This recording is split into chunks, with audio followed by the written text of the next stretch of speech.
Hi, I'm Jill Fergus with Keller Williams, and this is Patrick McCarthy. He is the owner and founder of Piercology. Founder, started in 1994, sorry. I'm not that old. And this business is it's a staple business here in the neighborhood. I live just a couple doors up from it. It has been on this corner for, actually the building, for probably 100 years.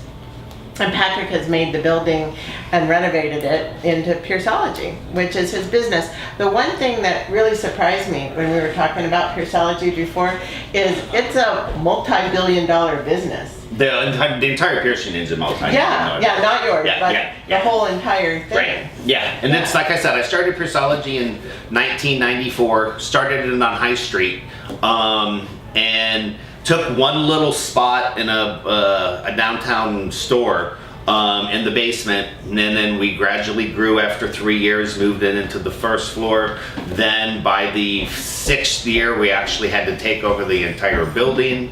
And then by the 8th, when I had to renew the contract again, rents got so high on High Street, I wanted to move off of High Street. Because everybody talks about the parking issues that High Street has now. Well, back in the 90s, it was a lot worse than it actually is now.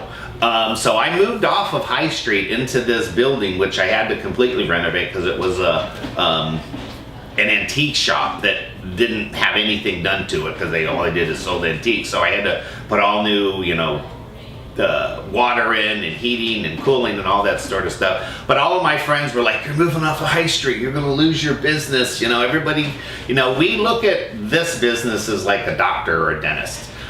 You don't care where your doctor and dentist is, you go to them. It's like a destination. It's a total destination. We've got our own parking right on 2nd Avenue that's specifically just for us, unlike anybody that has on High Street. So it actually has helped our business rather than hurt our business. And your business has a trade association too. Yeah, the Association of Professional Piercers. It is probably 26, 27 years old. I was the first elected president to it in 1998, 99, and 2000. When you serve that, it's a 3-year term. And it's grown a lot more with social media. A lot more people are part of it. But yeah, I was one of the founders of the actual Association of Professional Piercers, which has now turned into a worldwide association. Wow.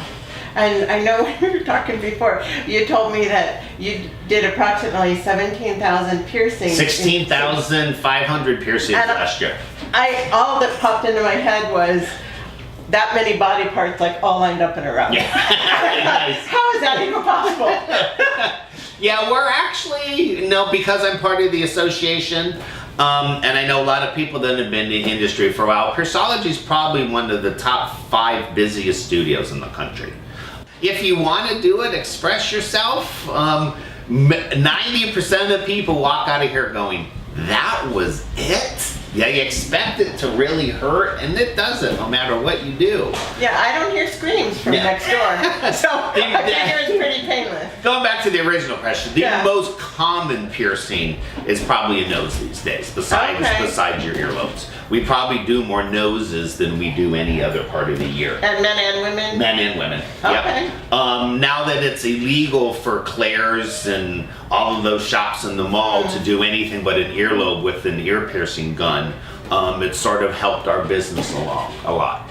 I bet. Yeah, I remember when my daughter was little, I actually got her ears pierced at a jewelry store. Yeah. I mean, lots of people everybody do. did. Yeah. But then I brought her here when she wanted her belly button done, which was great.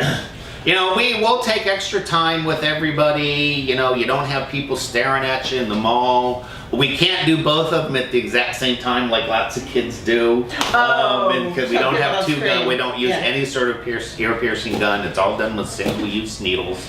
Okay. Ohio has really good laws, which I've been involved in the writing for the last 20 years. Oh, wow. So you're not going to get any hepatitis or HIV or anything from any approved studio. Most of the studios are really good about that. One of the things you do have to watch out there was the quality of the jewelry. There's lots of jewelry coming in from China, lots of jewelry coming in from Hong Kong, Japan that has a lot more nickel content. And we're still working with the inspectors in order to be able to make sure that they know that you can pretty much wear lots of stuff when it's healed, but for the initial piercings, You need just silver and gold. you have to have a certain type of metal in order Yeah. to heal well in it. And that's one of the things we do all the time is we're constantly fixing things from other studios who don't have the quality metal that they actually should have. Well, Patrick, this was hugely educational. Thank you. Thank you.